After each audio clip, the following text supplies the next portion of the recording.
My mother gifted my sister a $50,000 BMW for Christmas. My present? A coin bank with only $1 inside. I simply smiled and walked home. The next morning, I left a Christmas package on their doorstep that had her calling me nonstop. What if the person everyone relied on, the designated fixer, suddenly decided they'd had enough? That was me, Jake, the one who always showed up, always paid up, until a single Christmas Eve, and a ridiculous piggy bank pushed me past my breaking point. What the hell happened next would shake my family to its core. I'm Jake, 31, the oldest child, the family's fixer. You know the type. Sink backed up? I was there with a wrench. Bill came due. My card was on file. My life is neat. Short hair, clean inbox, savings meticulously categorized for emergencies, taxes, someday. My job in logistics isn't glamorous, but it's steady. I rent a small apartment, cook my own meals, run 3 miles before work. Numbers are always clearer after a good sweat. Then there's Ivy, my sister, 3 years younger. She's never met a consequence that stuck. Jobs. She cycles through them like outfits. Projects? Launches them, collects deposits, forgets deliverables. When things go sideways, she whispers a soft, "Woe is me," and solutions magically appear. Mom calls Ivy sensitive. Dad calls me hard. Translation: Ivy gets the cushion. I am the cushion. Christmas Eve. Our house smelled like cinnamon and floor polish. Mom had staged the living room like a magazine spread. Candles nobody ever lights. A tree almost too perfect to be real. We were halfway through dessert when Mom did her signature move. The spoon on glass clink, followed by, "I have a surprise." She scanned the room, soaking in the attention. Dad wheeled out the idea of it first. A velvet box holding a key fob with a bow on top. "For Ivy," Mom announced, beaming. "Because this year, she's really turned a corner." Ivy gasped, pressed a hand to her chest. "Mom, no way. Go look in the driveway," Mom urged. We shuffled outside like obedient extras. There it sat, under the street lamp. A gleaming white BMW, temporary plates. "Merry Christmas," written in fake snow on the windshield. Ivy shrieked. Mom teared up. Dad looked like a general who'd just completed a mission. I stood there, a cold knot tightening in my stomach. My mind replayed moments. Floating 6 months of my parents' mortgage last spring when Dad was between contracts. Paying Ivy's past due tuition to keep her from getting booted from classes she never finished. Nobody filmed those moments. No velvet box for me. Back inside, Mom handed out the rest of the gifts. Socks for Dad. A diffuser for me. And then, a piggy bank shaped like a cartoon pig, with a single dollar inside. She laughed when I turned it over, and the coin clinked. "A reminder to save," she joked. "Cute," I said, forcing a smile that felt brittle. My jaw ached. Ivy hugged Mom again, gushing, "You're the best." "I'm going to cry." Mom glanced at me, her smile faltering. "Don't be weird, Jake. It's Christmas." Dad chimed in. "Try to be happy for your sister." "I am," I said. My voice was even.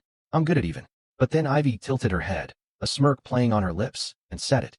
"Maybe now you'll stop lecturing me about money." It was like someone flicked a switch. The room got too bright. My ears rang. I looked at that ridiculous piggy bank in my lap and saw every payment, every late night working overtime, every "don't worry, I've got it" I'd ever uttered for this family. I set the pig gently on the coffee table. I stood up. "Thanks for dinner," I said, my voice steady. I kissed Mom's cheek, hugged Dad, even patted Ivy's shoulder. I didn't fight. I didn't explain. I didn't ruin their perfect photo. On the drive home, the road was quiet, the sky clear. For the first time, I could finally hear my own thoughts. I made tea, washed my one good skillet.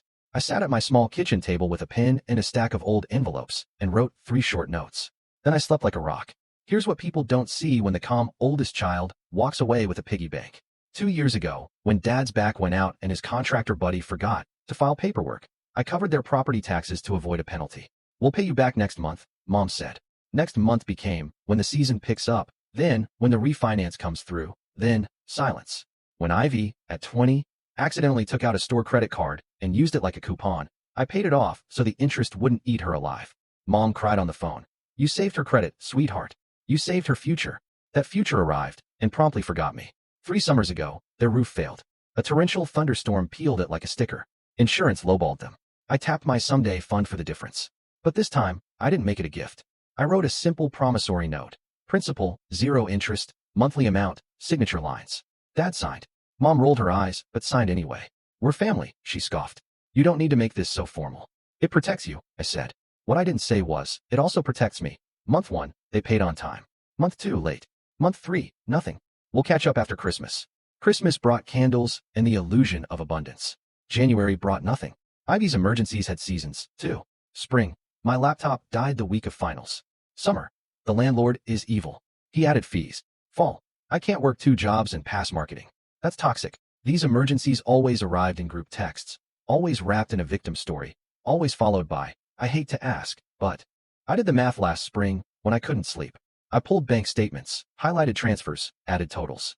In 3 years, I'd paid out the equivalent of a down payment on a house. My house. I kept the spreadsheet on my desktop under the name wrenches.xlsx because I didn't want to look at it. You're so generous, relatives would tell Mom. You raised such a helpful son. Mom would raise her eyebrows, like she was tired from the effort. There were other things, too. Small cuts that didn't bleed at the time. The family phone plan, in my name, because my credit score was highest. We'll Venmo you monthly, Mom said. They did, for 6 months, then stopped. When I paused Ivy's line after 6 months of silence, Mom called me, crying, "You're humiliating your sister." The car insurance everyone promised to split? Spoiler, they didn't. When I reminded them, Dad said, "We're in a rough patch." Ivy said, "You can afford it." The group chat where screenshots go to die? Andy's chiming in with heart emojis when Ivy posted new chapter selfies. Silence when I announced a promotion. The week before Christmas, Mom called with a list. "We need extra folding chairs, 2 more sheet pans, and oh, can you bring your credit card? Costco limits per card, and I don't want to make 2 trips." "Sure," I said because I'm trained. That same week, Dad cornered me in the garage. "Listen, if Ivy needs help with a car, can you co-sign just to get her started? She's learned a lot this year. She's totaled 2 cars. She's grown," he said. "We can't hold the past against her forever." I didn't argue. I changed the subject. I went home and stared at that wrenches.xlsx file, wondering when I became the backup plan in a house where I'd paid for the generator. The night before Christmas Eve, Ivy texted me a photo of a perfume bottle with a price tag that made my throat close. "Should I?" she wrote. I typed, "Treat yourself. Do you have your rent?" I erased it. I sent a thumbs up emoji. I hate myself a little for that. On Christmas, Mom watched me like a stage manager watches a weak actor. "Smile," she whispered during photos. "Try to act like you're part of this family." Then came the piggy bank. Then the lecture. Then Ivy's line about my lectures. On the way home, my steering wheel felt slick, but my hands were dry. I realized, suddenly, the thing about being the strong one. People put rocks in your backpack when you aren't looking, and then admire your posture. So, I put the backpack down. I didn't blow up that night. I didn't post a rant online. I didn't call anyone for a closing argument. I wrote those 3 notes and set 3 alarms, 7 a.m., 7:05 a.m., 7:10 a.m. At 6:30, I made coffee. At 6:45, I put on my running shoes. At 7 o'clock, I drove across town, where a clerk with neat nails and a bored voice stamped papers I should have filed a year ago. "Recording fees in the last column," she said without looking up. The stamp made a sound like a door clicking shut. At 7:40, I stopped by a small print shop. The owner knows me from work. He printed 10 copies of something I'd typed at 1 a.m. in a bulletproof font. At 8:05, I pulled into my parents' cul-de-sac. The neighborhood still had yesterday's lights drooping from gutter clips. A plastic reindeer stared with dead eyes. I placed a crisp manila envelope on the doormat under the wreath, rang the bell, and walked back to my car. Sat behind the wheel. Engine off. I waited. Through the window, I saw movement. Dad opened the door, looked down, bent, picked up the envelope, disappeared. 30 seconds later, Mom's voice. Even through the glass, I could hear the pitch. My phone lit up. I didn't answer. It lit up again. Dad. Then Ivy. Then unknown. Which is Mom when she thinks blocking her caller ID makes her a federal agent. By 8:20, it was texts. "Jake, what is this?" from Dad. "Is this a joke?" from Mom. "You're sick," from Ivy. Then a photo. The first page, lying on their kitchen island. My heading. My bullet points. My signature, with today's date. The document was simple, calm. Page 1. A ledger of every payment I had made on their behalf since the roof. Dates, amounts, what for. Notes like paid exact past due to avoid lien, and paid registrar to lift hold. Page 2. The promissory note from 2 years ago, now stamped and recorded as a lien against their house for the remaining principal, because I finally filed it. Page 3. A notice of cancellation, effective next month, for the family phone plan, with instructions on how to port out numbers. Page 4. A formal demand for the return of the spare credit card, with my name on it, that somehow lived in Mom's purse for emergencies. Page 5. A reminder that I would no longer act as guarantor or co-signer for any account, now or ever. And then there was the little envelope inside the big one, labeled for Ivy. Inside, a copy of the text strings where she asked for money for rent, followed by photos of concert wristbands, salon selfies, weekend trips. A paper copy of the email she sent last fall, listing me as emergency contact and financial guarantor on an apartment application, without asking. A short note. Remove my name by Friday, or I notify the landlord that the authorization is fraudulent. I didn't add insults. I didn't add adjectives. Just facts and deadlines. At 8:30, Mom called again. This time, I answered. "What is this?" she shrieked. "No hello. Documentation," I said. "You put a lien on our house." Her voice cracked on lien, like it was a filthy word. I recorded the loan we already agreed to. I said, it protects both of us. If you keep paying monthly, nothing changes. You're trying to ruin us on Christmas. I filed at 7 a.m. on the 26th. I corrected her. Christmas is safe. You canceled our phones. I canceled my plan, I said. Yours can be yours now. You're heartless. I'm done being your bank. Silence. Then Dad got on. Son, listen. This is extreme. What's extreme, I said, is the expectation that I keep financing decisions I didn't make. We raised you, and I thank you with a decade of payments. Then Ivy chimed in from somewhere near the phone. You're punishing us because Mom gave me a car. Grow up. You're welcome to keep the car, I said. Just remove me from anything that has my name on it. What are you even talking about? Check your apartment paperwork, I said. Another ping. The group chat lit up. Aunties, cousins. Family doesn't do this, someone typed. Family also doesn't secretly put my name on leases, I typed back. Happy to share receipts. Jake, Mom said sharply. If you send those messages to anyone. I won't, I said. Unless you keep lying about me. How dare you threaten your mother? I am setting boundaries, I said. I should have set them years ago. I hung up. I sat there in my parked car, my hands buzzing. The adrenaline shook through me like after a sprint. I breathed in for 4, out for 6. My tea from earlier was cold, but sweet. The quiet felt heavy and clean. The first 48 hours were loud. My phone lit up with opinions from relatives who hadn't texted me a birthday in years. Your mother is crying, Aunt May wrote. Fix it. Your sister is traumatized, another cousin wrote. You embarrassed her.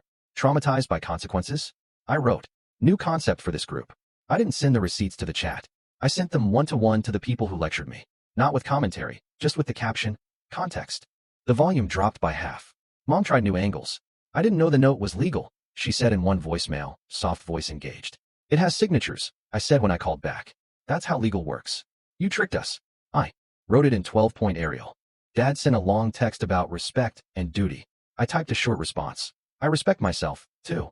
Duty isn't servitude. Ivy posted a story. A close-up of the BMW steering wheel and the caption, some people can't stand to see you win.